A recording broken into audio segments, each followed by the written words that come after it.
بسم اللہ الرحمن الرحیم۔ السلام علیکم۔ اس ویڈیو میں بتایا جائے گا کہ وہ کون سے 4 کام ہیں جو اللہ کے نبی حضرت محمد صلی اللہ علیہ وآلہ وسلم کو سخت ناگوار گزرے، اور آپ صلی اللہ علیہ وآلہ وسلم ان کاموں کے کرنے والوں کو بھی سخت ناپسندیدگی کی نگاہ سے دیکھتے۔ ناظرین، نبی کریم صلی اللہ علیہ وآلہ وسلم کی پسند اور ناپسند ہر مسلمان کے لیے بہت اہمیت رکھتی ہے، کیونکہ اس معیار پر اس کی کامیابی یا ناکامی کا انحصار ہے۔ اگر آپ صلی اللہ علیہ وآلہ وسلم پر ایمان لانے والے آپ کے امتی آپ صلی اللہ علیہ وآلہ وسلم کے پسندیدہ کام کریں گے تو اللہ اور رسول صلی اللہ علیہ وآلہ وسلم ان سے راضی اور خوش ہوں گے، تو اللہ تعالیٰ ان کو مزید نعمتوں اور بھلائیوں سے نوازے گا۔ لیکن اگر وہ اللہ اور رسول کے ناپسندیدہ کام کریں گے تو وہ ان سے ناراض ہوں گے اور اللہ تعالیٰ انہیں سزا دے گا۔ پہلی صورت میں بندوں کے لیے کامیابی اور فلاح ہے، اور دوسری صورت میں ان کے لیے ناکامی اور خسارہ ہے۔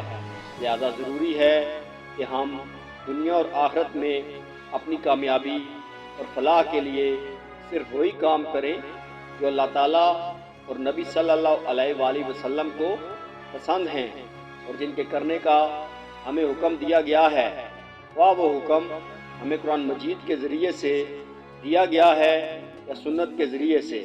اس طرح ہمیں دنیا اور آخرت میں ناکامی اور خسارے سے بچنے کے لیے ایسے کاموں سے باز رہنا چاہیے جو اللہ تعالیٰ کو ناپسند ہیں اور جن سے اس نے ہمیں منع فرمایا ہے، وہ ممانعت قرآن میں کی گئی ہو یا سنت میں۔ اور ایمان کا تقاضا بھی یہی ہے کہ ایسے کام کیے جائیں جن سے اللہ اور اس کا رسول صلی اللہ علیہ وآلہ وسلم راضی ہو۔ جیسا کہ ارشاد باری تعالیٰ ہے، ترجمہ: اللہ اور اس کے رسول صلی اللہ علیہ وآلہ وسلم زیادہ حقدار ہیں کہ انہیں راضی کریں اگر وہ مومن ہیں۔ ناظرین اکرام، پہلا کام یا عمل جو نبی صلی اللہ علیہ وآلہ وسلم کو سخت ناپسند ہے وہ ہے کہ آدمی بلا وجہ کھڑا ہو کر پیشاب کرے۔ آپ صلی اللہ علیہ وآلہ وسلم اپنے 6 صحابہ کرام رضوان اللہ علیہم اجمعین کے ہمراہ ایک باغ میں سے گزرے۔ وہاں 2 قبریں تھیں۔ آپ صلی اللہ علیہ وآلہ وسلم نے ان قبروں کی جانب اشارہ کرتے ہوئے اپنے اصحاب سے فرمایا، ان قبروں میں موجود مردوں کو عذاب قبر ہو رہا ہے، اور انہیں ان گناہوں کے باعث یہ عذاب دیا جا رہا ہے جن کو لوگ معمولی سمجھتے ہیں۔ پوچھا گیا کہ یا رسول اللہ صلی اللہ علیہ وآلہ وسلم، کون سے کاموں کی وجہ سے یہ لوگ عذاب قبر میں مبتلا ہیں؟ تو فرمایا، پہلا شخص اس لیے عذاب قبر میں مبتلا ہے کہ پیشاب کے چھینٹوں سے نہیں بچتا تھا، جبکہ دوسرا شخص چغلی اور غیبت کے سبب عذاب قبر میں مبتلا ہے۔ حضرت عمر رضی اللہ تعالیٰ عنہ سے روایت ہے، نبی کریم صلی اللہ علیہ وآلہ وسلم نے مجھے کھڑے ہوئے پیشاب کرتے دیکھا تو آپ صلی اللہ علیہ وآلہ وسلم نے فرمایا، اے عمر، کھڑے ہو کر پیشاب مت کرو۔ حضرت عمر رضی اللہ تعالیٰ عنہ فرماتے ہیں، پھر میں نے کبھی کھڑے ہو کر پیشاب نہیں کیا۔ بلا عذر کھڑے ہو کر پیشاب کرنا مکروہ و ناپسندیدہ ہے۔ یہ مروت و وقار اور اسلامی تہذیب کے خلاف ہے۔ نیز اس میں کشف عورت، ستر اور بدن اور کپڑوں کے پیشاب میں ملوث ہونے کا زیادہ احتمال ہے، اور پیشاب کے چھینٹوں سے بچنے کے اہتمام کی تاکید حدیث مبارکہ میں آئی ہے، اور اسے عذاب قبر کی اسباب میں شمار کیا گیا ہے۔ موجودہ دور میں بلا عذر کھڑے ہو کر پیشاب کرنے کو غیر مسلموں کا شعار بننے کی وجہ سے حضرت بنوری رحم اللہ نے مکروہ و تحریمی کہا ہے۔ حضرت عائشہ صدیقہ رضی اللہ عنہا سے مروی ہے کہ جو شخص تم سے یہ بیان کرے کہ آپ صلی اللہ علیہ وآلہ وسلم کھڑے ہو کر پیشاب کیا کرتے تھے تو تم اس کی اس بات کو سچ نہ مانو۔ آپ صلی اللہ علیہ وآلہ وسلم بیٹھ کر ہی پیشاب کیا کرتے تھے۔ اگر کسی معقول عذر کی وجہ سے بیٹھ کر پیشاب کرنا ممکن نہ ہو تو کھڑے ہو کر کرنا بھی جائز ہے، بشرطے کہ پیشاب کے چھینٹوں سے بچنے کا مکمل انتظام کیا جائے۔ نمبر 2، نماز سے فارغ ہونے سے پہلے پیشانی پونچھنے لگے، یعنی نبی کریم صلی اللہ علیہ وآلہ وسلم نے نماز کو بوجھ سمجھ کر ادا کرنے کے عمل کو سخت ناپسند کیا ہے۔ نماز میں رکوع، سجدہ وغیرہ سکون و اطمینان کے ساتھ ادا کرنا ایک اہم ترین سنت ہے۔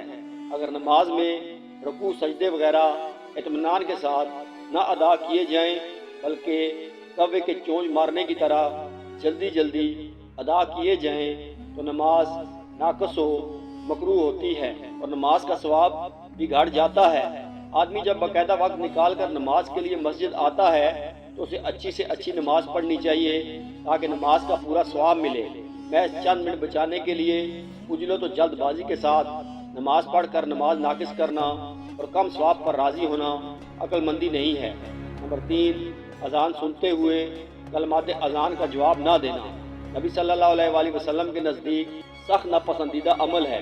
اذان کے دوران اپنے روزمرہ کا کام جاری رکھنا اور باتوں میں مشغول رہنا یا ٹی وی وغیرہ دیکھنا غلط اعمال ہیں۔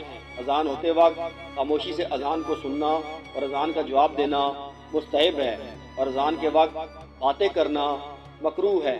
البتہ اگر کوئی تعلیم و تعلم میں مصروف ہو اور درمیان میں اذان شروع ہو جائے تو اس کے لیے علم سے متعلق باتوں میں مصروف رہنا مکروہ نہیں ہوگا۔ مرد ہو یا عورت، جو کوئی بھی اذان سنے تو اسے اذان کا جواب دینے کا حکم ہے۔ سننے والا بھی وہی الفاظ کہے جو مؤذن کہتا ہے۔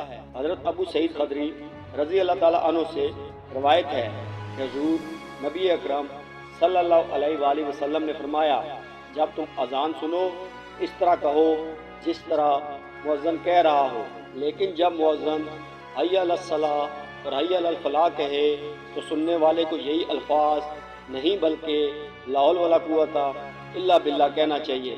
اس طرح فجر کی اذان میں جب مؤذن الصلاۃ خیر من النوم کہے تو سامع کو قد صدقت و بررت کہنا چاہیے۔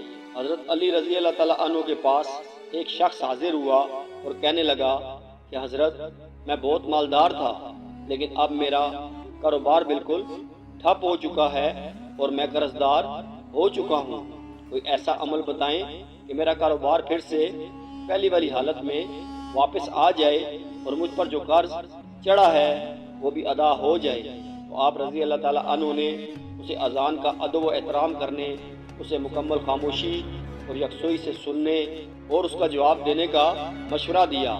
اس شخص نے ایسا ہی کیا اور کچھ ہی ہفتوں میں اس کا کاروبار پھر سے بہترین ہو گیا۔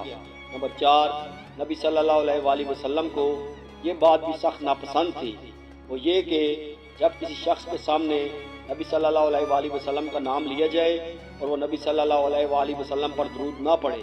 نبی کریم علیہ الصلوۃ والسلام کا ذکر مبارک کرتے یا سنتے وقت آپ علیہ الصلوۃ والسلام پر درود و پاک پڑھنا واجب ہے۔ اگر ایک ہی مجلس میں بار بار نبی کریم علیہ السلام کا ذکر ہو تو صرف ایک بار درود پاک پڑھنا واجب ہے۔ البتہ ایسی صورت میں بھی ہر بار درود شریف پڑھنا مستحب ہے۔ اس کے لیے خاص اسم گرامی محمد صلی اللہ تعالیٰ علیہ وسلم کا ذکر کرنا یا سننا ہی ضروری نہیں، بلکہ آپ کے صفاتی نام، یوں ہی کوئی بھی ایسا لفظ جو نبی کریم علیہ الصلوۃ والسلام کے ذکر پر دلالت کرنے والا ہو، اسے بولتے یا سنتے وقت درود پاک پڑھنا واجب ہے۔ جامع ترمذی میں حضرت سیدنا ابو ہریرہ رضی اللہ عنہ سے مروی حدیث پاک ہے، رسول اللہ صلی اللہ علیہ وآلہ وسلم نے فرمایا، اس کی ناک خاک آلود ہو جس کے سامنے میرا ذکر ہو اور وہ مجھ پر درود نہ بھیجے۔ اللہ عز و جل سے دعا ہے کہ ہمیں نبی صلی اللہ علیہ وآلہ وسلم کے ناپسندیدہ اعمال سے بچنے کی توفیق و مرحمت فرمائے، نیکی کی باتوں کو سننے اور ان پر عمل کرنے کی توفیق عطا فرمائے، آمین یا رب العالمین۔